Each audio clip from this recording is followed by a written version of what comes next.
Really begin by saying good Yom Tov. Today is a Yom Tov on the Jewish calendar, the 12th and the 13th day of Tammuz.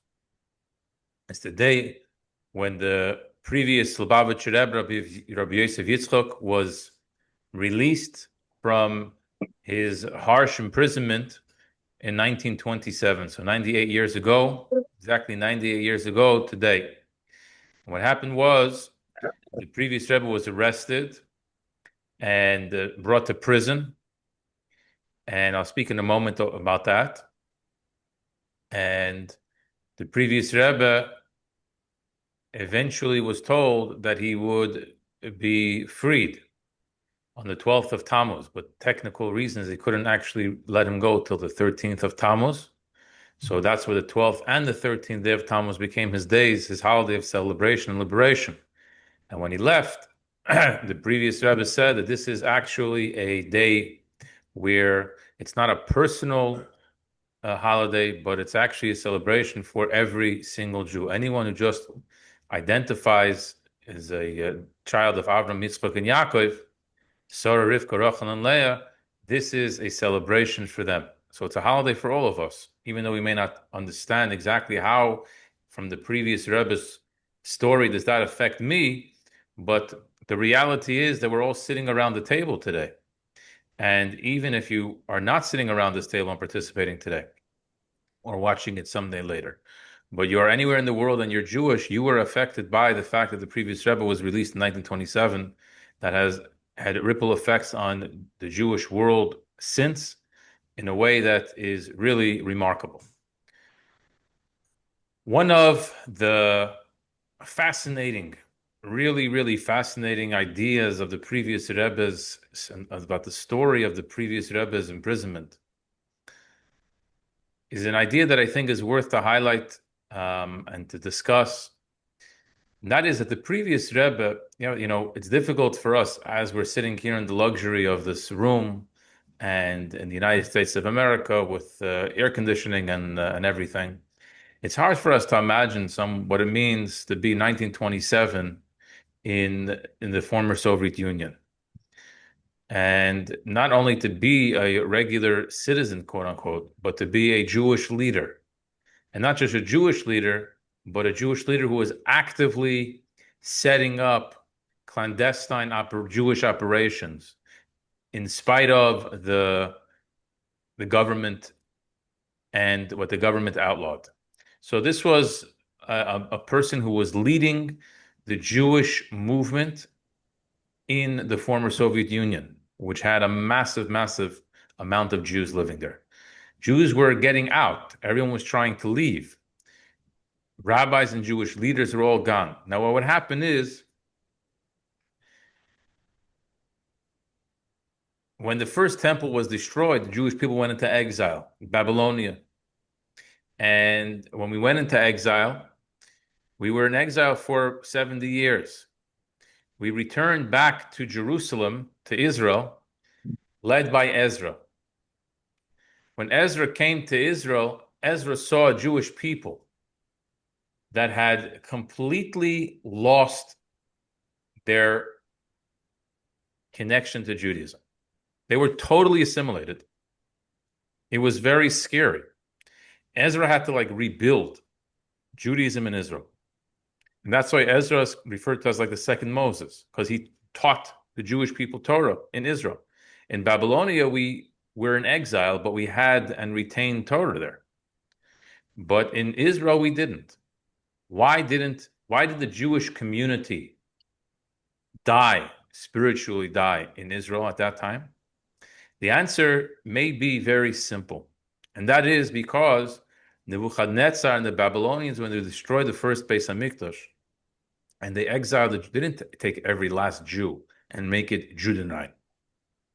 But what they did do was they made it free of any rabbis and teachers. So before the days of the internet, before the days of the printed press, if you wanted to study Judaism, how did you know? You had to have a rabbi or a teacher. If you remove the rabbis and the teachers, how long do you think the Jewish people can last? How long can a religion sustain itself with having no education? If there's no Jewish education, so the teenagers already, those that have been educated already by by their elders, they can last because they're able to hold on to something. It's minimal, but it's something. But their children, who's going to teach them? There are no teachers. So in a span of 70 years, 2 generations or less, everything was completely forgotten. And if you go back to the former Soviet Union, that's what the previous Rebbe was fighting for. He was fighting for a Jewish people that would not forget who they are. They wouldn't become assimilated under the banner of communism. This was an extraordinary battle to wage because all other Jewish leaders were not comfortable waging this battle, and that's why they all took their groups, if they had groups, and they fled. But there was a lot of Jews that remained. And what would happen to them? What would be with them? Well, the previous Rebbe said, we're going to take care of you. And the previous Rebbe called at one point a group of 10 Chassidim together.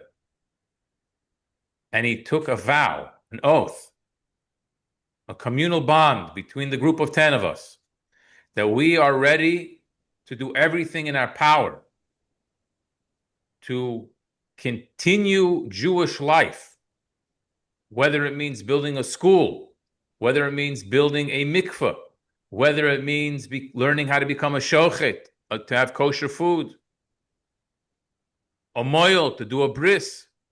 We're going to do everything that we can, even if it means to go on self-sacrifice, and we're ready to give up our lives for this. And some of these people were actually killed in the line of duty of preserving the Jewish people.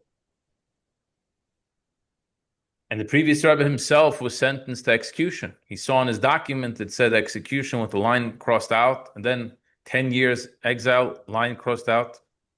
And ultimately, he was only sentenced to 3 years, which turned into just a few weeks. So this is the celebration. That's what we're talking about over here today. It's a celebration, not just of an individual, but a celebration of the entirety of the Jewish nation. And you see the ripple effects until today in Russia, if you go to Russia today. So today, Jewish life in Russia is unbelievable. No one could have ever believed that we would have in these places what exists today. Thanks to Chabad. All thanks to Chabad, because Chabad was the only group there. There's nobody else there. Who was there in the 50s, the 60s, the 70s, the 80s, and the 90s, and right there when communism fell, to officially take it public, the Rebbe would be sending secret spies, agents, that would smuggle in Jewish material like a pair of tefillin. They would smuggle in Jewish writings. They would smuggle in recordings that people can listen to. Many, many stories of many individuals still alive today that worked to smuggle in different Jewish artifacts into the former Soviet Union to provide under the guise of being tourists, of course, but they were successful. And this is all a continuation of what the previous Rebbe started. And the previous Rebbe knew good and well that he was under suspicion. As a matter of fact, he gave a monumental talk in 1927. And they told him that there are spies in the room right now. So be careful what you say. And the previous Rebbe at that Farbrengen went all out. He could care less. He said it exactly the way he wanted to say it. And he knew that they were listening, and he knew that there would be repercussions for it. But it didn't stop him, because these words had to be shared to the Chassidim at that time. They had to hear it, and they had to understand what was before them and the battle that they would face. So one of the amazing, some will call it a small anecdote, but I believe it's It's something very special. The previous Rebbe was arrested. First of all, a lot of Jews were communists. And he was arrested actually by the police officers. One of his name was Lulav, a Jewish kid. A Jewish kid who came from Chassidim. And when they took the previous Rebbe, so he said, let me carry your talis and tefillin for you. Because my grandfather carried your grandfather's talis and tefillin. So let me carry your talis and tefillin. And the Rebbe looked at him and the Rebbe said, no. Your grandfather carried my grandfather's talis and tefillin to the place where my grandfather wanted to go to. Your grandfather followed him. And that's why my grandfather let him carry his talis and tefillin. But you're taking me to a place that you want me to follow you. I will not give you my talis and tefillin to follow you. This was one part of an expression of the following idea. The Rebbe said, I made a hachlota. I resolved a firm resolution that I will treat the people that are coming to arrest me and the guards in the prison and everybody who's trying to stop me and imprison me and hurt me as if they don't exist. I will not give them any iota of respect. Nothing. In my eyes, their existence is ayin ve'efes. Ayin ve'efes means completely nothing. It's non-existent. They don't exist. They will not stop me from doing what I need to do. Where's one of the ways it expressed itself in the story that I just told you? Another way it expressed itself is that the Rebbe spoke, of course, a perfect Russian, right? And they would speak, and the Rebbe said in his mind, I'm not talking to them in Russian. I'm going to talk to them in Yiddish. Such a rich move, as we would say. Everything they spoke to him, they asked him a question in Russian, he only responded in Yiddish. Why? You don't exist. I'm not arguing with you. I'm not fighting with you. In my mind, you're not there. Of course, you're there to a limited degree, but to impede, to impose your will on me? No. They put him in solitary confinement in a room with no windows, filled with mud and mice and rats and garbage on the floor. He couldn't sit, he couldn't lean on anything.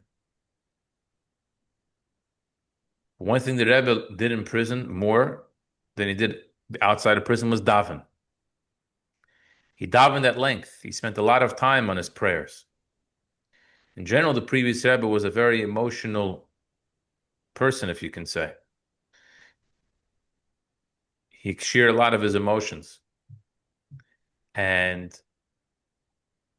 he davened with a lot of emotion. So in prison, he davened. When they came to tell the Rebbe that he was going to be sentenced to exile for 3 years, you have to understand, this was a huge victory.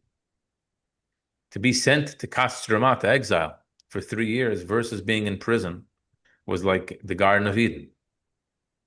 So it was the best thing, news that they can hear. So they walked in, and they told him to stand up because they have to share with him an official message. Prisoners have to stand up. And the Rebbe ignored them. They don't exist. So he told the Rebbe, if you don't stand up, we're going to hurt you. No. So they physically beat him. And they left. And a second group of officers came. They told him to stand up. And again, he didn't listen. He said, we have something to read for you. And the rule is you have to stand up when we read it to you. No. They beat him a second time and a third time. And the previous Rebbe would write later that he would still feel the pain from the beating that they gave him in prison. But what did they do?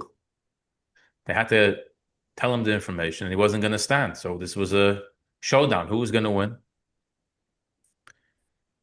So they told the Rebbe that he has to go to the office, the prison office, to get some information. They have something they want to tell him over there. So the Rebbe got up to go to the office. When he went to the office, they already gave him the news. That's when he saw his file that said execution on it on top, and then it said 10 years exile, and it said 3 years exile. So they found a way, but the Rebbe didn't give in. The Rebbe wouldn't stand up. He made sure he had his talis and tefillin with him all the time, and he wouldn't budge until he knew where his talis and tefillin was. This was something that, again, we're talking about it now, but we have to go back and try to imagine what it means to be under such a circumstance, under such a government rule, and to be able to have such defiance in the face of such brutality. This is, only a Rebbe could do it, right? It's true. It's true. Us simple people wouldn't, that's not maybe what's asked of us.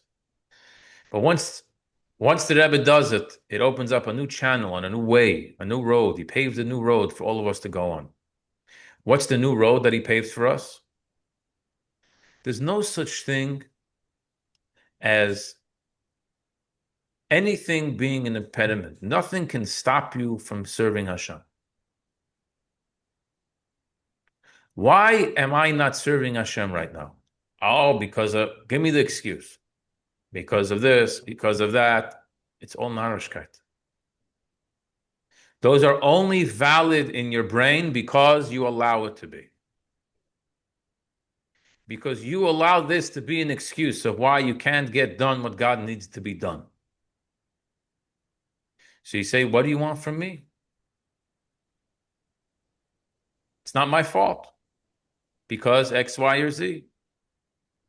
But the truth of the matter is, if we would firmly resolve that nothing is going to stop us from doing the Torah and the mitzvah that we need to do, it doesn't matter. I will not stop. I'll give you an example. During davening, while we're praying, we're speaking to God. We're having a conversation with God. It's not an appropriate time to have conversations with other people. Sometimes it comes up. People talk during davening. A little shmooze, a little word, or this and that. Some shuls have very big problems with people talking during davening. Others, not so much. It's always tempting to talk during davening. You always hear something, you want to say something. It's very tempting to get into a conversation. So you're speaking during davening, and you ask yourself, why am I talking now? What do you mean why? Because they started talking to me, or I should ignore them, or this thing happened. In other words, you have an excuse, you have a reason why. And maybe you're right. It's possible that, However, if we had a firm resolution in our mind that there's no way I'm talking, unless there's something that needs my attention urgently, I will not fall into the trap of starting conversations or engaging in conversations while I'm praying to God, it wouldn't happen.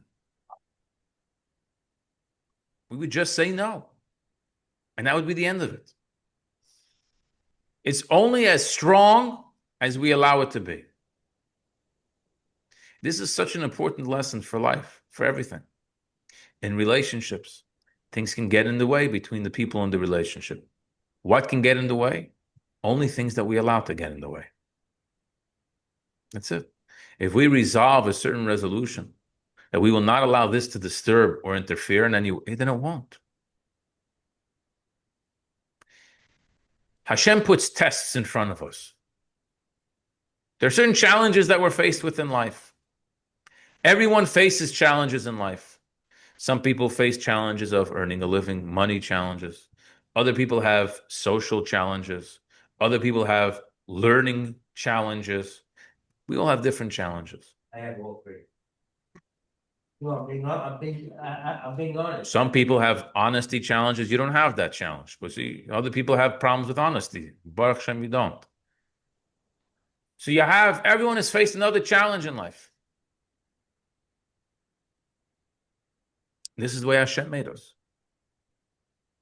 But even with the challenges that God puts in our way, there's no such thing as roadblocks. There's no such thing as this, you can't go any further than this. You're traveling on the road, you're on a journey, and something's in your way. Oh, I can't go anymore. Let me turn back. Let me stop where I am. That's a false narrative. That's fake news. What's the truth? The truth is it's a challenge. A challenge that you can overcome. No one's saying it's smooth pavement. No one's trying to sugarcoat the reality. We see it and we call it for what it is, a challenge. The difference between a roadblock and a challenge. A roadblock means we can't go further. A challenge means that I could go further. I just have to work a little harder. I have to overcome the challenge. So everyone is challenged in different areas. But when I see something in front of me, if I firmly resolve that I can overcome this challenge, it's only a challenge and I have what it takes to overcome it, I will. But if I don't have that resolution, if somewhere part of me thinks that maybe I can't get over it, maybe I can't overcome it, well, then we may never be able to overcome it. This is the gift that the previous Rebbe gave us over here. You could be facing communist guards who beat you and hurt you and threw him down steel staircases and injured him for life. It's all true. He felt the pain. It's not that the pain wasn't real. The pain was very real. But,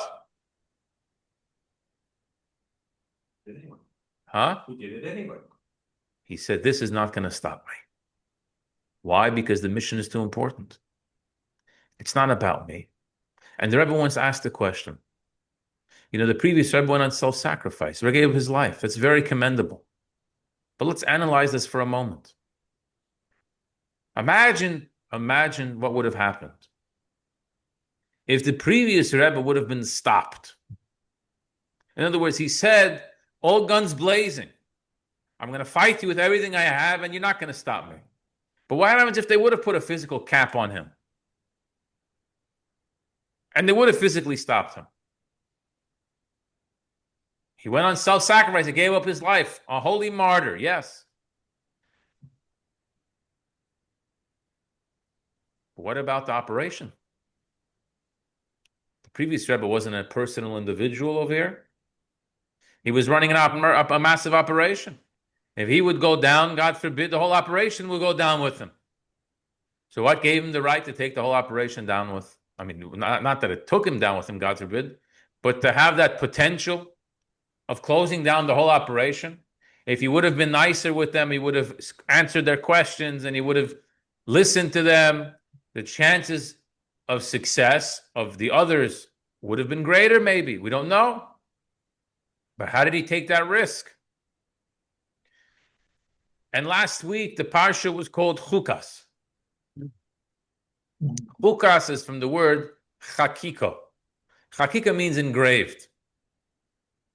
You know the difference between taking a pen and writing words on a piece of paper or printing it in the printer or engraving it? As long as the paper and the ink are two separate things, but that the ink is imposed onto the paper whatever shape, creating letters and words and sentences and paragraphs, right? Could always be erased. Sometimes it's more difficult to erase it, but it can always be separated. There's always a chemical that can separate because there are two separate entities. One is ink and one is paper. But with engraving in stone or in metal or whatever it is, it can never be separated. The letter can never be removed. There's no cleaning agent in the world that can disconnect the engraved letter from the stone. Chakika means engraved.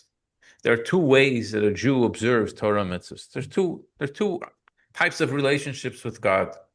One type of relationship with God is where there's me and then there's God. And I listen to God's will. So it's like ink and paper, and the ink goes on the paper. And it's beautiful. You can imagine the beautiful handwriting, beautiful words. It's like exquisite. It's gorgeous, right? That's like the righteous tzaddik who does everything that Hashem wants. All of the mitzvahs beautifully lined up properly. Torah study, really sincere, honest, ethical, everything. It's just a piece of beauty. And then there's the engraved relationship. The engraved relationship is where we're inseparable.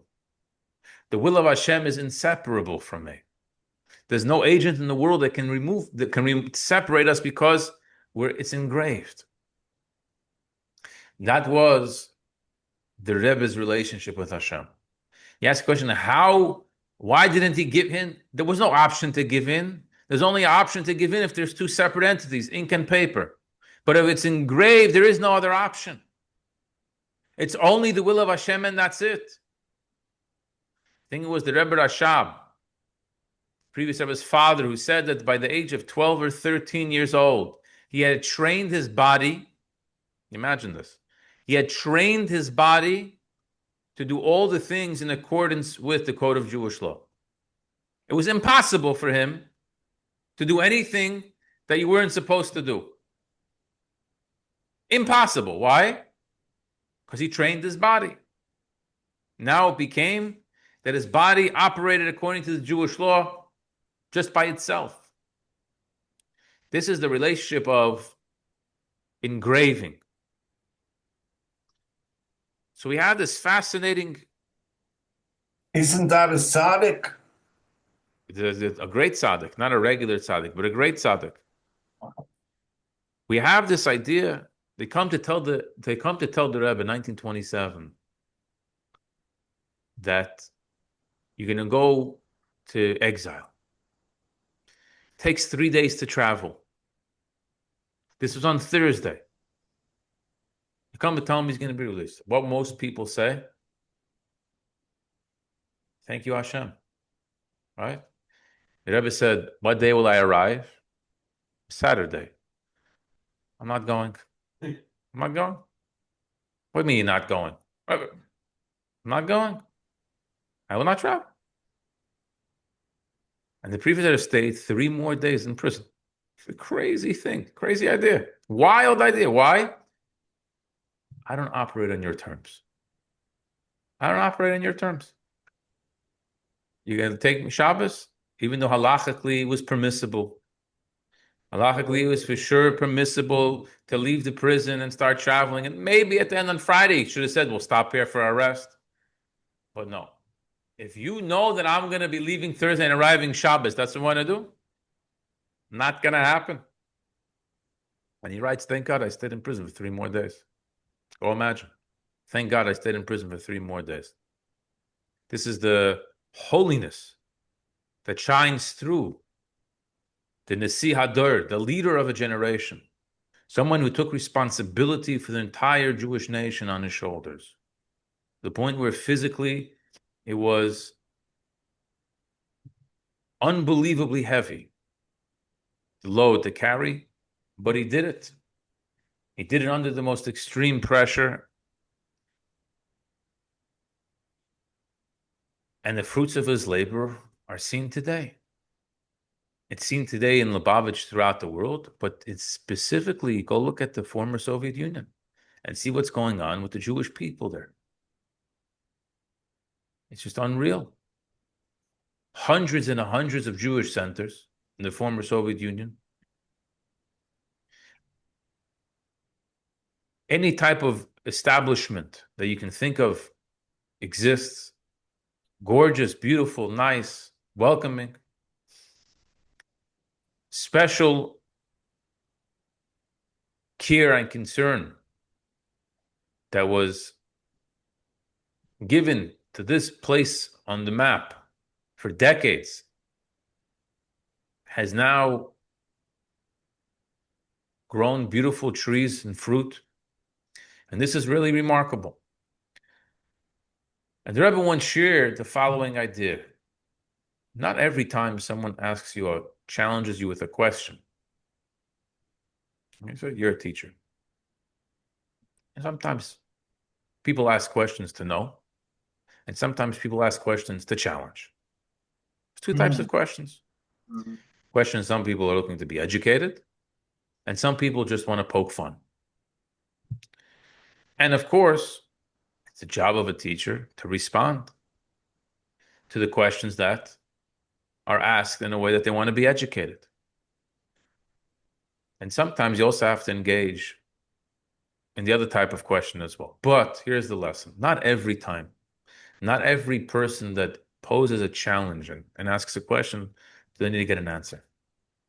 In this week's parsha, we find the story with Moshe Rabbeinu.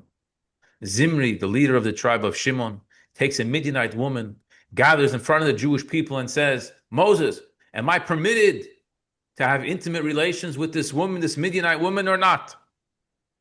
And if you tell me that I'm not allowed to, well, who gave you permission to marry your wife? Challenges Moses in front of everybody. Now, the answer is very simple. It's a very easy answer. Simply, when you read the Chumash, as Rashi says, the answer is, Moshe got married before the Torah was given. There were no rules and regulations on marriage back then.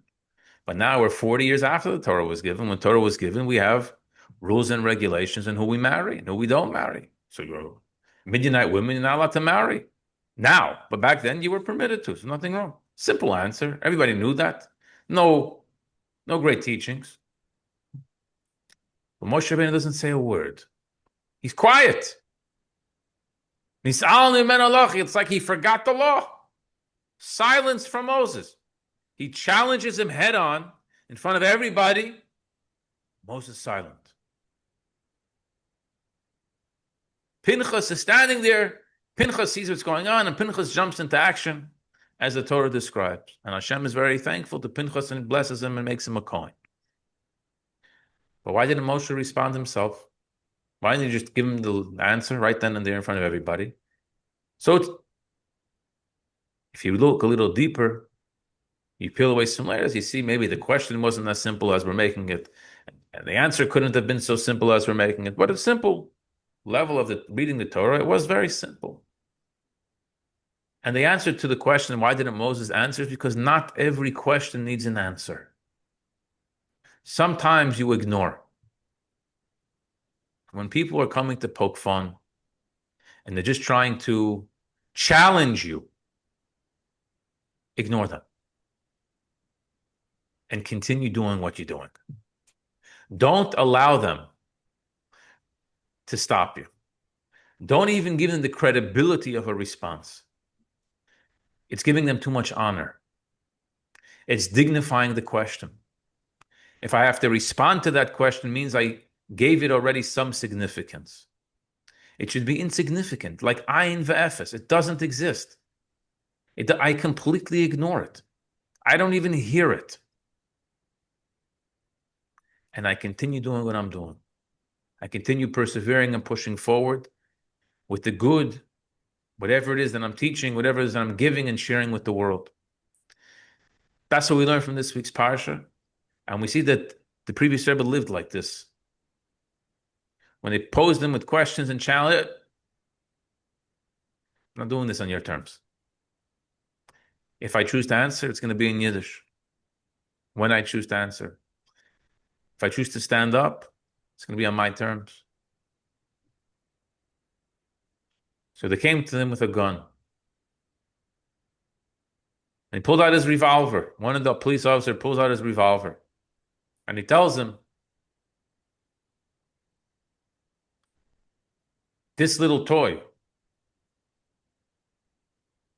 made a lot of people speak. To which the Rebbe responded, that little toy only scares people who believe in multiple gods and one world. But I, who believe in one God and two worlds, I'm not afraid of that toy. Again, the ultimate resolution, the firm strength that nothing is going to intimidate me. I will not be stopped. Every opposition is a challenge. A challenge that if I have it, it means I can overcome the challenge. Lefum gam l'shich, saying in the Talmud, according to the camel is the load. God only gives us a load to carry that we can handle.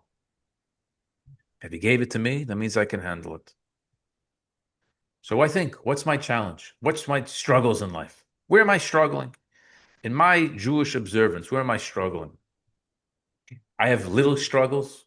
I have small little struggles that I struggle with all the time. And then I have big struggles. All right, maybe a little struggle is saying things, maybe doing certain things that they're small, momentary. And then there are the big struggles of making a big change in my life, like deciding that I'm going to come to shul every Shabbos, no matter what, I'm going to be in shul. It's a big struggle. Why? Because up until now, I didn't live my life that way. Saturday was Saturday. Now, Saturday means that I come to shul and spend 2 hours at the Jewish community, my brothers and sisters. It only works if you make a firm commitment.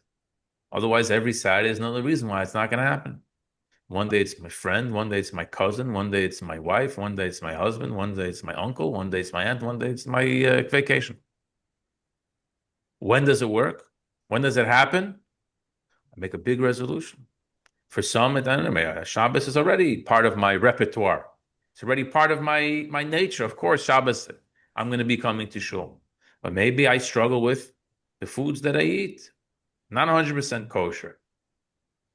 If I'm going to go to commit to observing a kosher diet, it's a very big resolution to make. I only do it if I'm committed to it. If I say, I'm going to resolve that this is not going to stop me anymore. Even though I'm going to walk down the street, I'm going to be tempted, but I'm not going to go. And why? Because it doesn't exist. It doesn't exist before my eyes. The temptation, it doesn't exist. And the same thing with all other areas in life of where we need improvement. We all need to improve. Everybody from top down, we all need to improve. And it starts with making a resolution, a real resolution. That resolution is grounded in the fact that Hashem only gives me that which I can handle. We can't make a resolution that we're going to be able to jump 50 feet high. It's not reality. It's not a challenge that we can overcome. That's a silliness, as we would say. That's a silliness of Mishagas. No one could jump 50 feet high in the air. However, things that we could do, Hashem asks us to do. And in that area, we could take a lesson from the holiday of today, Yud Beis Tamuz. Yud Beis and Yud Gimel Tammuz, the 12th and 13th day of Tammuz, 98 years later. The fact that we're sitting here around the table and we're gaining inspiration, we're being motivated. Inspiration is a bad word. I don't like the word. I like motivation. Motivation means that we pick ourselves up to do something. It's moving us somewhere. It's moving us to become better people. That's the goal. The goal is to become better people, to become better Jews. And for that to happen, we have to look at the Rebbe's life and say, I'm going to learn something from the Rebbe's life. I'm going to implement something from the Rebbe's life into my life. I feel like I could do it. I feel like I have the strength to do it. I have the ability, surely, but I also have the strength to pull through. And all the naysayers, they'll all be gone very shortly. They can all stop. The poking fun, if it's not nourished, it stops very, very quickly, dies out very quickly. Yetzer hara is a brilliant Yetzer hara. The evil inclination is brilliant, that master at his job, and knows how to tell us everything and give us all the excuses why we shouldn't do what we're supposed to do, why we should do things that we shouldn't be doing. But at the end of the day, we have a holy, godly neshama within us, and that's on fire. It's burning, and it wants to be expressed. It's asking of us to let it express itself a little bit more. Give me a little bit of an opening in your life. Let it shine through. And with Hashem's help, the holiday that we're celebrating today, the schus of the great Yom Tov, this is the great day that God made. Let us rejoice and celebrate in it. From Hallel, from King David said it, and the previous Rebbe said it about this day as well. And the Rebbe spoke a whole mimer about this as well. It's all part of that theme. Simcha, happiness and joy, breaks through all barriers. It allows us to get from point A to point B. It allows us to push through, to barrel through any type of resistance that we may face, and we do it b'simcha v'tuv levav. L'chaim l'bracha.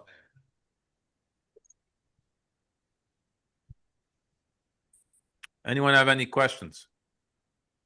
The Rebbe before Rebbe Shearson's father-in-law. This is That is his father-in-law. his father-in-law. Yes. Yes, correct. Anyone else?